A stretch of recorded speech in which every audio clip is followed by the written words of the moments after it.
And these are the contact details, our website, and then also the email address where you can reach us. Thank you very much. Through Ms. Cynthia, I will yield the floor to Ms. Bridget Harrington. Thank you so much. Thank you. Thank you very much, Joyce, for this great presentation. Before we actually give the floor to Mrs. Bridget Harrington, who is actually the President CEO of Igire Coffee Company based in Rwanda, and also Igire Continent Trading Company. She will actually give us her testimonial about, how she participated in the GTI, the Guided Trade Initiative, and the opportunity now that is on the table for her as the new CEO of the trading company. So, but before we do that, Joyce, we have few questions, and I would like you please to stay where you are and try to answer the questions that came for you. I know we are using a lot of acronyms, and some people are not very familiar. We apologize. But people want to know what is a PSTC, and please can you give us a little bit of explanation on PSTC? You also have a question that is asking whether all category A goods are included in the Guided Trade Initiative. There is another question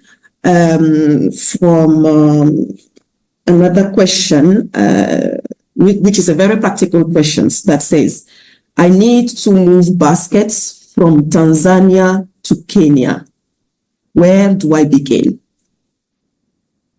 And the final question is, what purpose does the AfCFTA trading company serve? Joyce, would you like to take some of these questions? Yes, I will do that, Ms. Cynthia, and thank you very much. The reason, okay, I'll start with the question on the PSTC.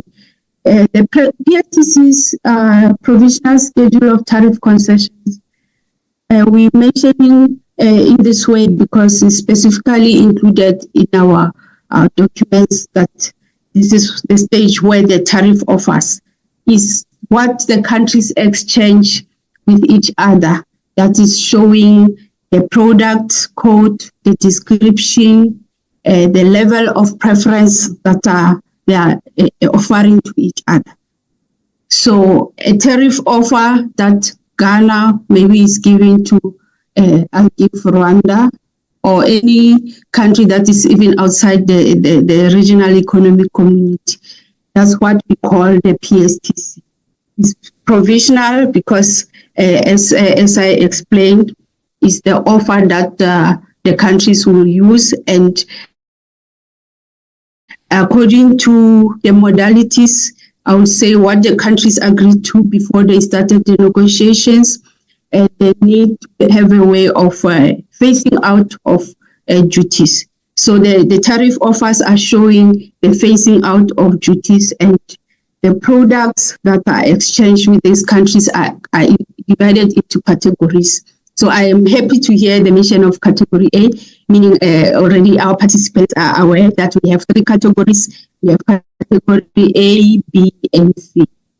And according to them, the directive on the tariff offers that I'm referring to, category A products are the ones that are phasing out, and they've been assigned to phase out for least developing countries for a period of 10 years, for developing countries for a period of 5 years. We are now on year 4 of the tariff cuts, as we use the reference date of 1st January 2021. So yes, the category A products are phasing out, and from January 2021. So we are on year 4, and there are, for those countries that have their tariff offers adopted, they are able to treat using the schedules. The question on the products from Tanzania to Kenya, I would say, as I mentioned, there are regional economic communities. So within those, you find that And even according to the negotiation modalities, the regional economic communities have been able to exchange offers with the other countries or the other regional economic communities. So Tanzania and Kenya are in the same REC, which is the EAC, and as it's been also at the African Union level, that all the recognized RECs are the building blocks of the AfCFTA. So the AfCFTA is building on what the REC has already been able to achieve. That's why they are using even the same tariff offer. So I would advise that it's best that they trade amongst the REC, and also to ensure that they also preserve that the common external tariff. So it's best they also deal with the matter and get the necessary advice at national level, because we have the national AfCFTA implementing committees. We have the focal points. So the individuals or ministries that are assigned to implement or work with the secretariat in terms of implementation of the AfCFTA. And I know for a fact in URT is already a structure. That's why URT has already started trading under the AfCFTA, and specifically under the guided initiative. The last question, Ms. Cynthia, I would say the purpose of the AfCFTA trading company is, if I can just give an example, when a product is traded, you have a process to ensure you move that good from country A to country B.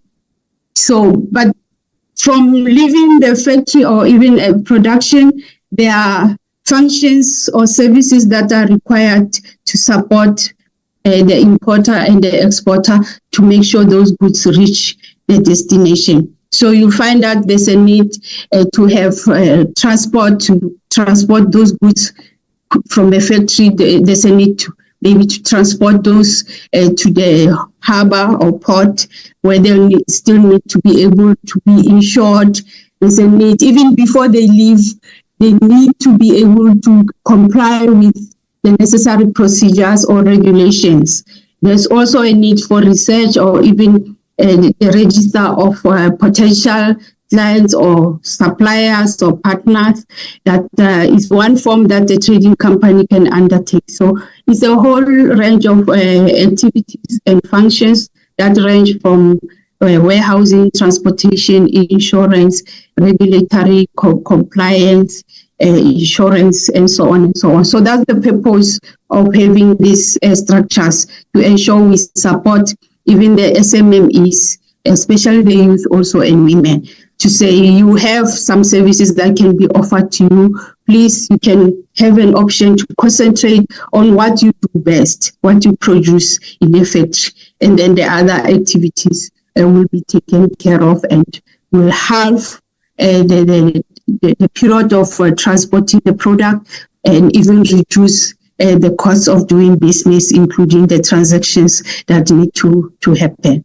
So that's why there's a need and a purpose for the AfCFTA trading companies. Thank you very much. Thank you. Thank you very much, Joyce, for all these clarifications and explanations.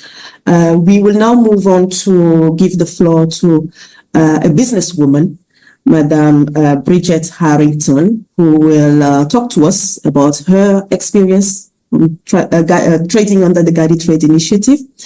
And now that she's on the verge, but I will let her actually give us the news, because she's actually on the verge of creating an AfCFTA trading company. So let's welcome Madam Bridget Harrington.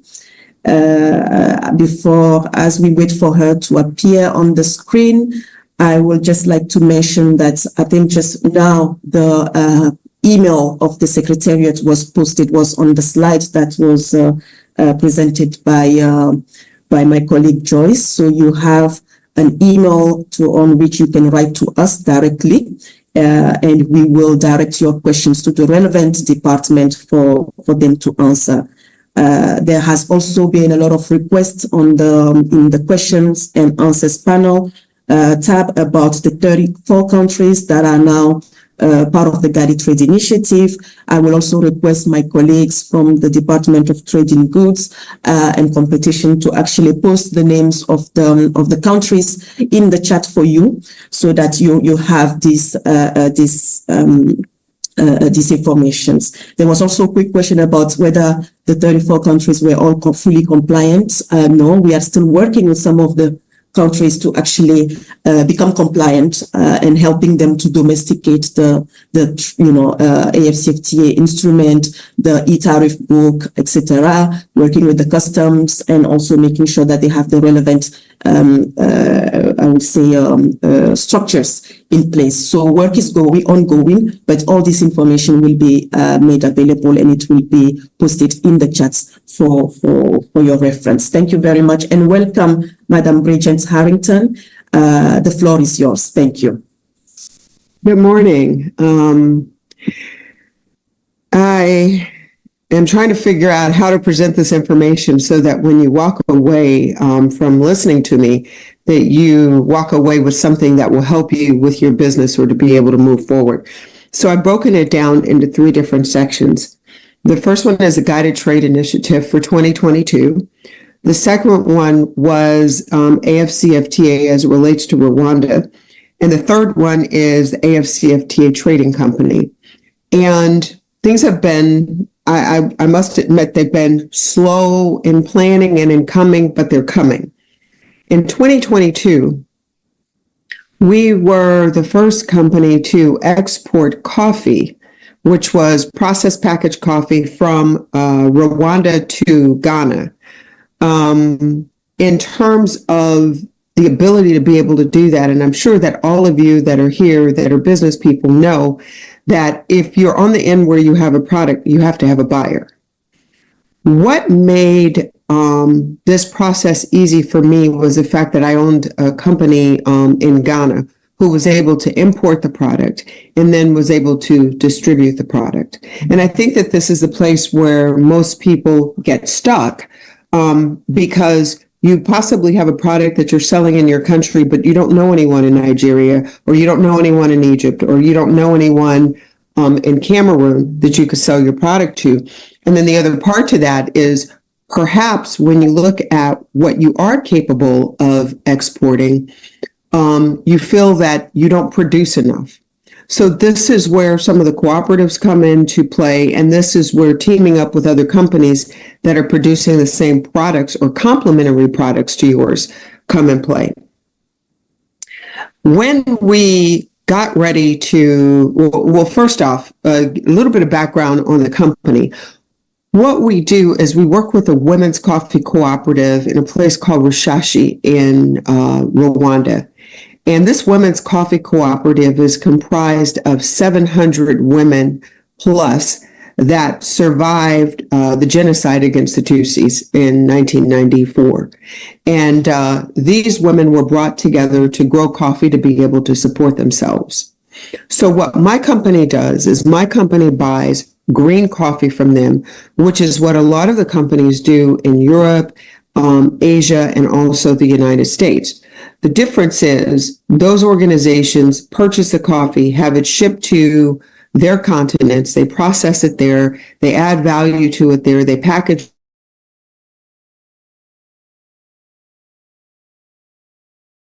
it there. When my company, the same group of women, and then we process, we package in Rwanda, and then we export. So we're still working on developing our export markets. To date, we're only shipping to 2 countries, which are Rwanda and Nigeria. But in addition to that, we've been able to penetrate the local market in Rwanda. So we sell coffee to Sawa City, which is one of the largest chain of supermarkets in Rwanda. And we also sell to Simba Stores, which is the other large supermarket chain. One of the things that comes to mind for me is in exporting the coffee, we had to go through the normal regulatory agencies, which was NAIEP, the National Agricultural Export Board. They provided certificates, the first certificate of origin and certificate of quality. And then, of course, we needed a phytosanitary certificate from another organization. And all of those documents were given to our logistics company, otherwise known as a freight forwarder, who was responsible for going and obtaining a certificate of origin. This entire process, which probably would have taken under ordinary circumstances maybe 3 or 4 days, took almost 2 weeks. But we had scheduled enough time in the schedule so that it would not impede us or prevent us from being able to ship. We were able to ship on Rwanda Air, which is actually a fantastic medium of transportation, because in Rwanda, the government owns the majority of the airline. And in doing so, they promote made in Rwanda products, which basically means that for us to ship, if we ship less than 500 kilos, it costs us $1.40 a kilo to ship. If we ship less than a ton, but more than 500 kilos, then it's $1.20. And if we ship a ton plus 1 kilo, then the rate is $1 a kilo. So this really, really helped us to be able to mitigate the freight charges because we are a landlocked country. One of the other things I think that people are concerned about and that is, how do you get paid? How do you get paid if, let's say, the total amount that you're shipping, the value is $1,000, the equivalent thereof, and your profit margin is only, let's say, 10%, so $100. For me, looking at PAPS and also looking at EcoBank, which is the bank that we use, EcoBank has a footprint in 36 different African countries, and they have a mechanism there called rapid transfer that allows us to make payment from Ghana using Ghana cedis to Rwanda, and it arrives in the account within 5 minutes, and it shows up as Rwandan francs. That transaction cost is somewhere between 1% and 3%, which is a whole lot less than getting paid in dollars, pound sterling, or euros, because the banks wind up absorbing most of that money, which means that at the end of the day, if that's happened, you're asking yourself, well, what did I do this for? Because the only people that got paid were the banks. So this is something that I think that you should make a note of and ask your banks about rapid transfer, ask about OmniPlus, OmniLite, and then even your personal account. The next thing that concerned me was distribution. How do we distribute the products? Where do we distribute the products? Who do we sell it to? One of the things that I ran up against was the fact that in a lot of the countries that you all are in, you have a group of people that have cornered the market, and that in the case of grocery items and other items, they control that market. Where I originally come from, we call that a cartel, but I don't think it's legally called that here.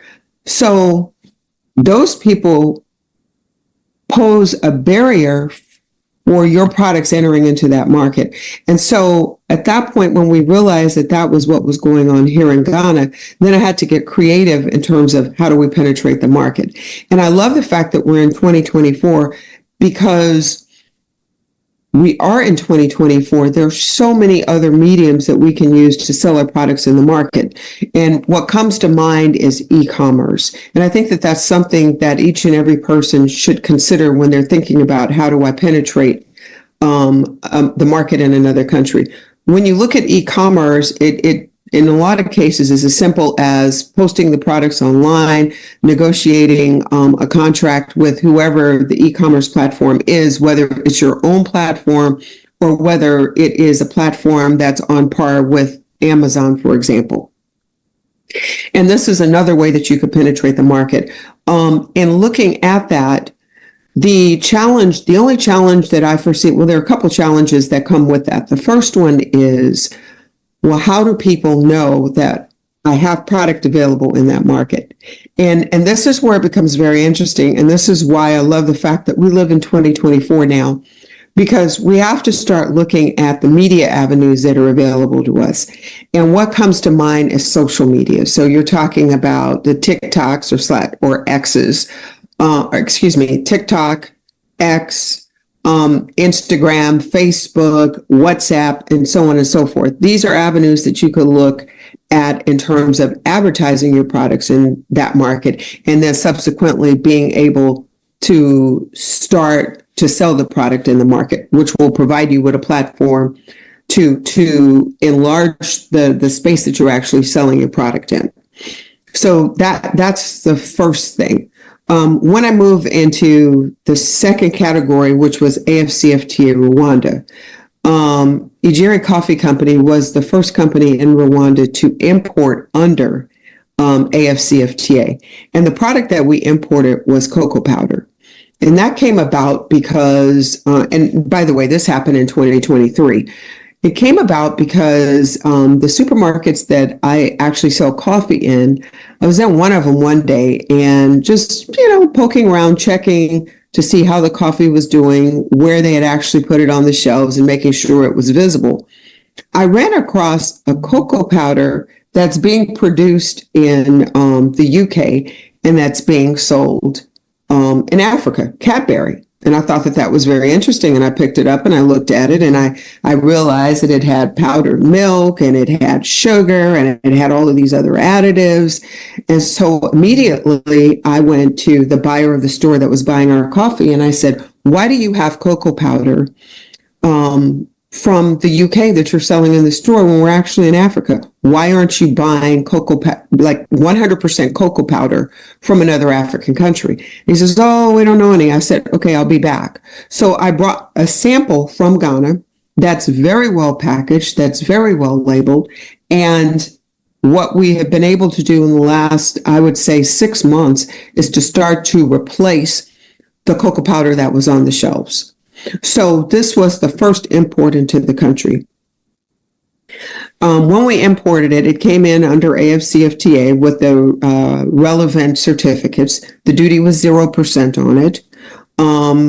We started looking at, okay, we already knew how we were going to pay the manufacturer, which is, again, utilizing rapid transfer through EcoBank, which means I can send Rwandan francs to Ghana and it shows up as CDs, and the cost was 1%. Logistically speaking, I know that here they were concerned with making sure that the logistics company was conversant with AfCFTA and the documentation that was required, because it was the responsibility of the freight forwarder to go and secure the certificate of origin on the AfCFTA letterhead. Now, it's my understanding, because I kept bugging the manufacturer because the stores were asking me, where's the product? It took 2 weeks here. And by the way, I'm in Ghana now. I don't know why it took 2 weeks, to be perfectly honest with you. I did have a couple meetings with the organization that was responsible.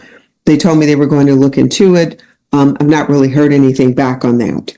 But in the meantime, it did show up in Rwanda. When it showed up in Rwanda, I believe it got in on a Wednesday night.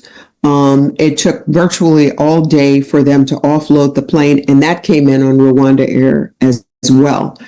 Once they offloaded the plane, I believe my clearing agent had the documents to me at about 4 p.m. that evening. Everything in Rwanda is pretty much electronic, so I made payments to the Revenue Authority via Momo that evening. And by 10 o'clock the next morning, the shipment was released and we were picking it up. And by 3 p.m., the shipment had been delivered to the relevant supermarket headquarters. So that was the distribution on that. And that brings me to the end of 2024, which was the last AfCFTA Women in Trade Conference that I participated in. And at that point, I was asked, why don't you start an AfCFTA trading company? Because you've demonstrated that you can import and you can export, and you know your way around this venue especially in Africa. And I said, well, why don't we? So after speaking with the Ministry of Trade in Rwanda and a few other folks, I'm happy to announce that last month, we actually incorporated a new company that's called Ijiri Continental Trading Company. We received a letter from the Ministry of Trade in Rwanda appointing our company as the official AfCFTA trading company. And that letter was actually delivered to Muhammad Ali yesterday in a meeting at the Secretariat. And that's pretty much where we are with it. One of the things in looking at organizing everything that we're very much cognizant of is that as a micro, small, and medium-sized enterprise, the companies are not going to be able to export bulk items and have it sit in a country and wait for someone to buy it. So we've devised an initiative which we call Buy Rwanda, Buy Africa, Let's Change the Narrative. And we fully intend to implement this. And what it looks like is the aggregation of a number of products from Rwanda, for example, that will, to start off with, land in Ghana, go to a warehouse that we have responsibility to, and then those products will get advertised on one of the e-commerce platforms here, and then we will hire a media consultant to advertise the products to drive the consumer to that media platform or to that e-commerce platform where they're able to purchase by either MasterCard, Visa, or Momo. Once the confirmed order, which means it's paid, comes into the e-commerce platform, then they in turn send a message to our warehouse saying, okay, we have this order, we need these products. At which point we have the products delivered to the e-commerce platform. They put people on motorcycles to deliver them to the consumer's home. And then once the consumer has signed that they have received them, that pretty much they're happy with them, then what happens is the e-commerce platform makes payment to our company, thereby putting us in a position to make payment to the manufacturer.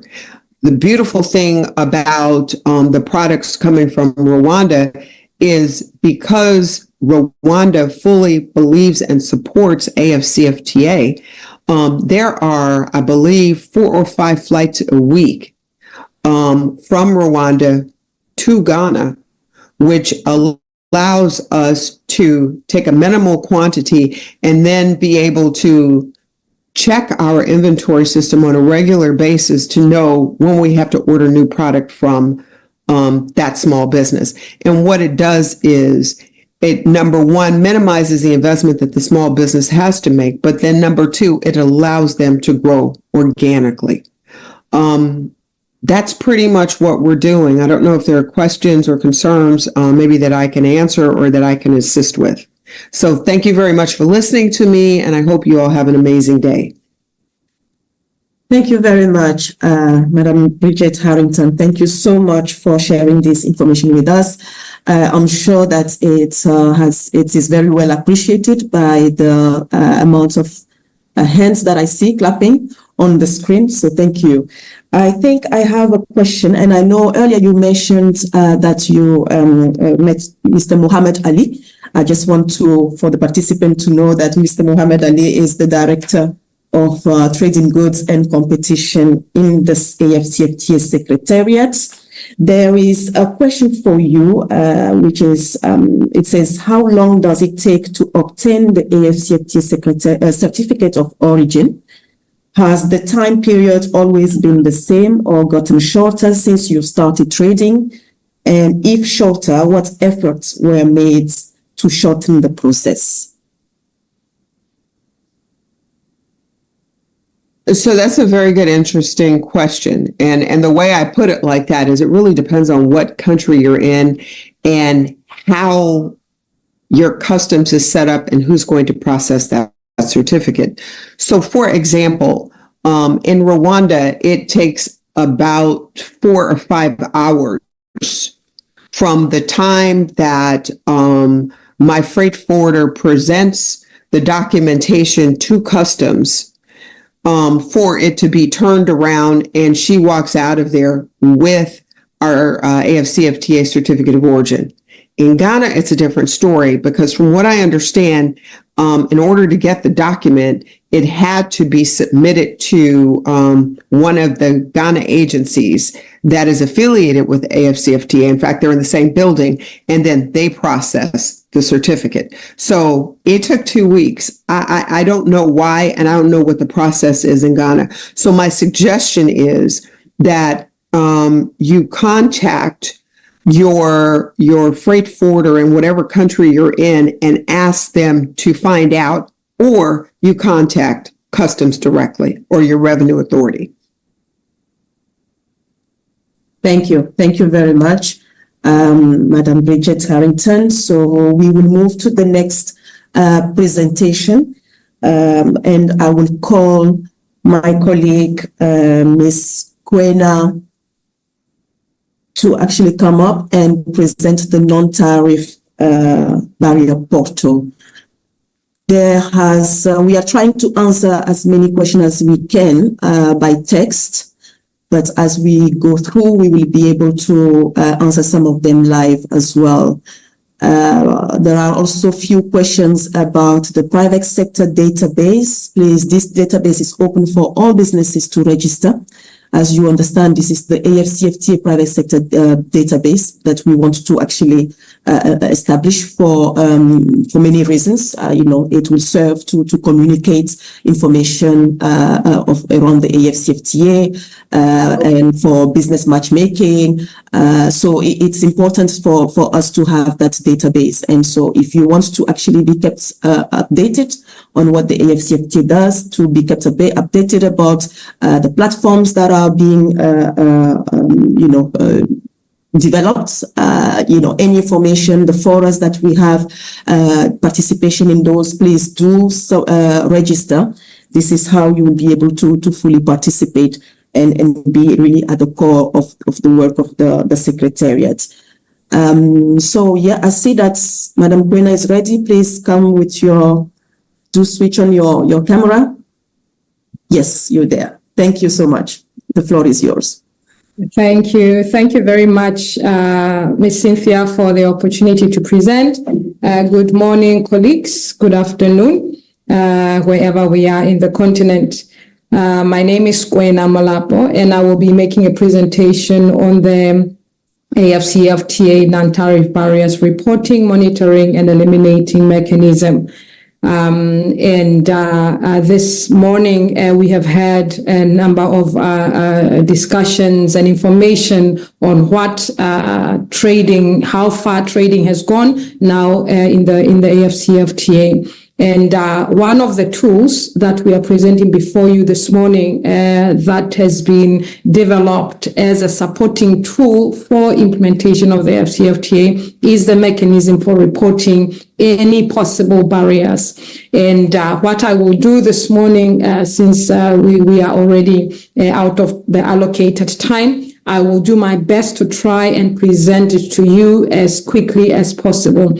The mechanism is an outcome or an output of Annex 5. Annex 5 is an annex on the Protocol on Trade in Goods of the AfCFTA. And its intention and objective is really to try and provide a platform for resolution of any potential barriers that are not of tariff nature. The understanding is that with the removal or trade liberalization, a whole lot of tariffs have been removed. And however, there is a potential risk of having non-tariff barriers become a problem in our business to try and trade in the continent.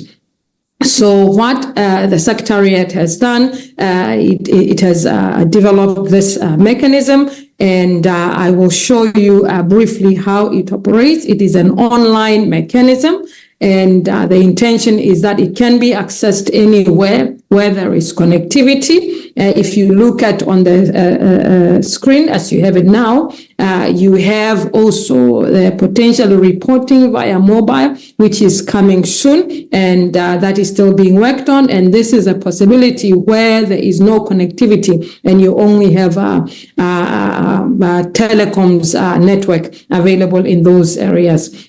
Now, when you go to the menu of the mechanism, this is a website, and you will find that there is a home, about, complaints, documents, events, links, contacts, language, and login. We'll start with the language. It is important to note that the mechanism is in the 4 African Union languages. When you go here, if you want to access it in any of the 4 languages, you can access it in the language that you are most comfortable with, but that is official African Union language. Swahili is not yet part of this, but we should make it part of this very soon.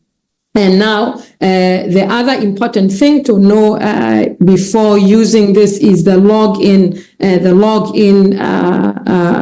bar. Here, the login bar gives you an opportunity to get into the system. Even as I click on it, just so that you see it, it gives you here. And the reason why we have this is so that any potential users may come on there and register as a user. And registering as a user is a very easy process. You just go there and provide your details as you would, and then it will lead you into the process for you to be able to access and report easily. Now, I am here. You will see, I'll just be doing a live demonstration so that we quickly go through it.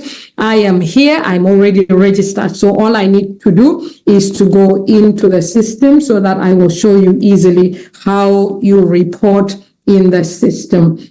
Now, the other thing that is important for you to note here is that once you get into the system, you can easily come here where it says register a complaint. On complaints here, you have register a complaint. I hope you're seeing, I hope I'm not moving too fast. Active complaints and resolved complaints. I will go directly to how to register a complaint. How to register a complaint. Once you're on this platform, you will also realize that there are a number of manuals there in the 4 languages that you can go through and easily understand how to report on the system. Now, what I will do is directly go show you how to report. The other areas you will be able to maneuver yourself even as you engage the system in the interest of time. Now, you can report and submit a complaint as yourself, but you can also submit a complaint on behalf of an unregistered user. So here on the form, you will realize that you have reporting country. Just before I go on here, it says you register your complaint. Once you have registered your complaint will be forwarded to the responsible focal points. I will come back to explain what this means and how it is meant to assist us in resolution of the reported NTBs. What then happens is that in your reporting, once you have clicked on complaints and register a complaint, this is the platform you will come to, and you will find a reporting country, or region of reporting. Once you go here, you will realize that there is a red asterisk here. The red asterisk indicates to you that this is a mandatory field. A mandatory field means you must fill it by any means. And once you go here, the countries that you find here are already in the system, so you just need to click on the country that you are reporting from.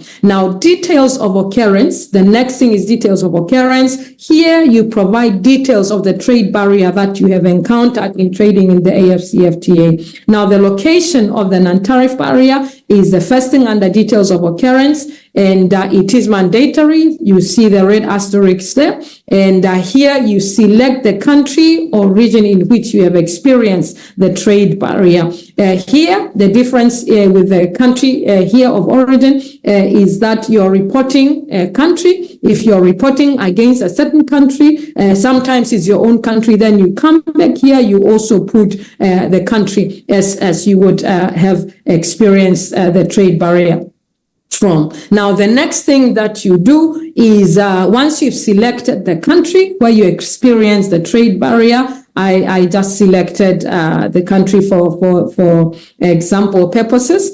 You will realize that if you then come to this point here, it will show you first select the type of location where the complaint occurred, then you will be able to select the exact location here, or you can type the description of the location when you do the description later on. Now, once you go to airport, for instance, it also shows you what airport is, and this is the information on the airports available in Botswana. So I experienced it at the particular airport. You will click that. For instance, if it's a border post, you will also have this border post appearing there. If it's a seaport, it's a different story, because Botswana is a landlocked country. But there are other countries where you have seaports available.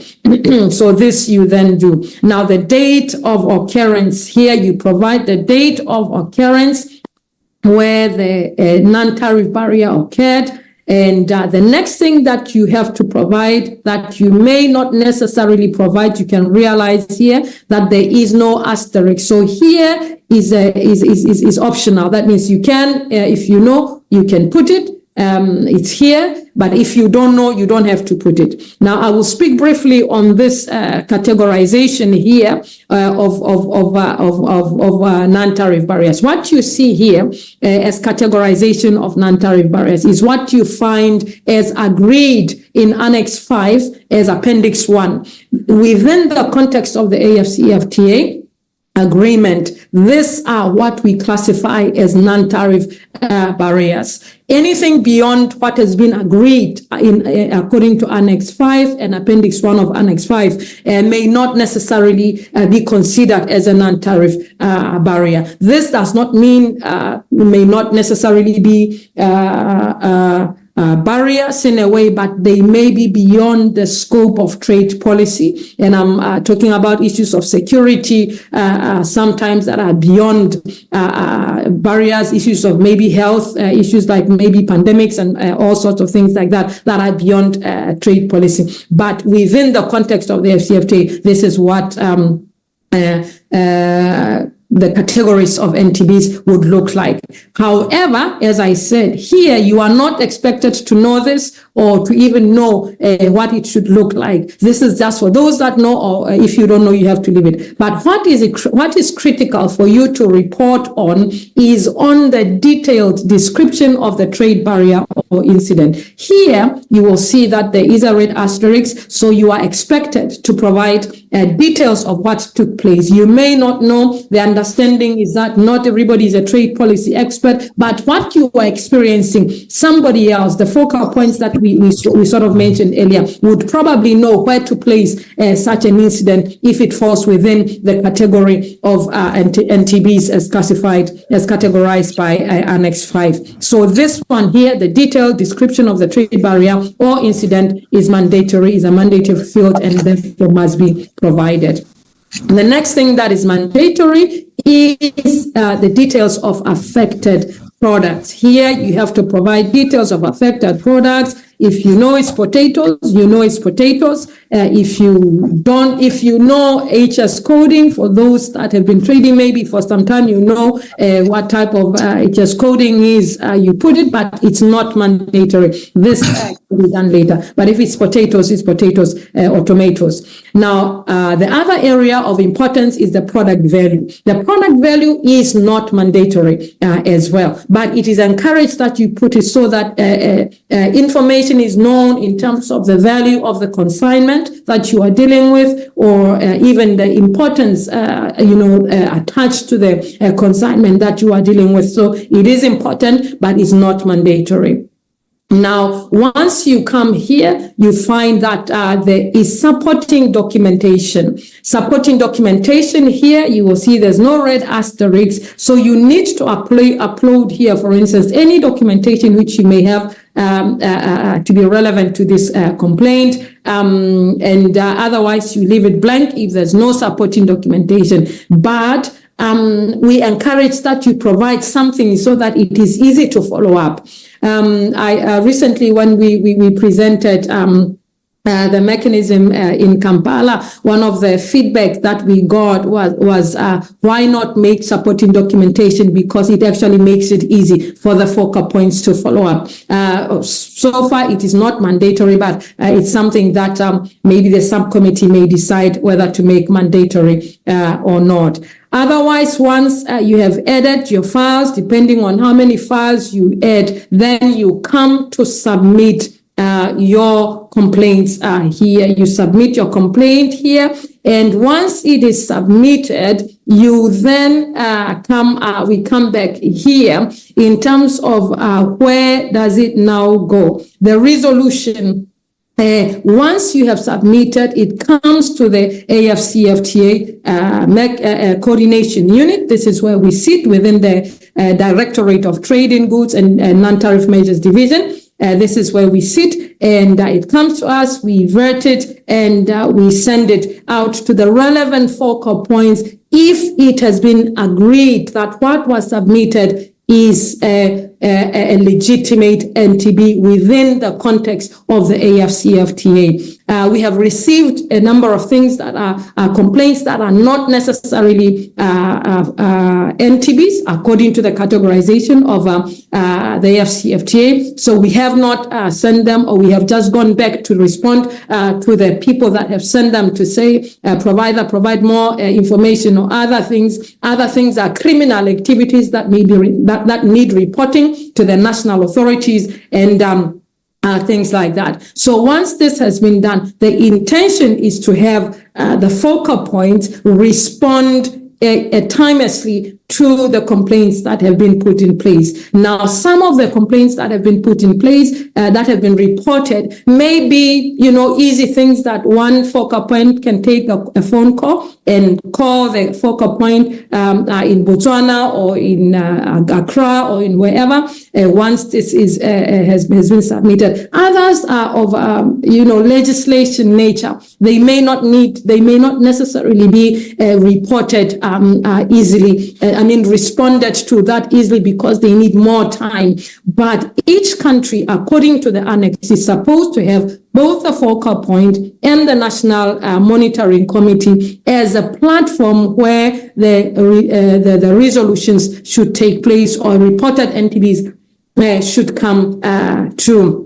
And the turnaround time will also depend on what is reported and how quickly it can be responded to. But the intention with the mechanism is a timeless response. I will say this just to say that it is important that the response is very quick, and we hope that we will get this from our focal points, whom we continue to engage with from the AfCFTA Secretariat. And I also just want to add that this in itself, Annex 5 provides an easier way of dealing with complaints. This does not necessarily replace the dispute settlement mechanism where countries may feel like they would need to take their issues to. It is a preliminary method of trying to resolve as quickly as possible, so that the private sector or products on transit or in shipment are not held in certain places for longer than they are required to enter the markets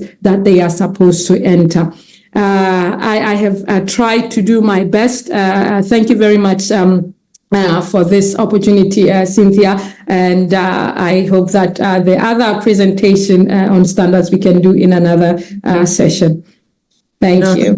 Thank you very much, Ms. Kwena Mulapu. Thank you. I think it was very informative and very thorough.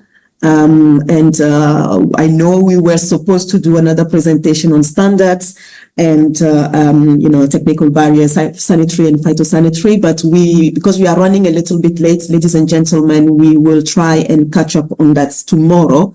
You are aware that this program is going to run over 2 days. So tomorrow we will make sure that that submission is also delivered, because it's very important to know about the type of services that SMEs will require when it comes to standards and sanitary and phytosanitary measures, etc., to be able to trade.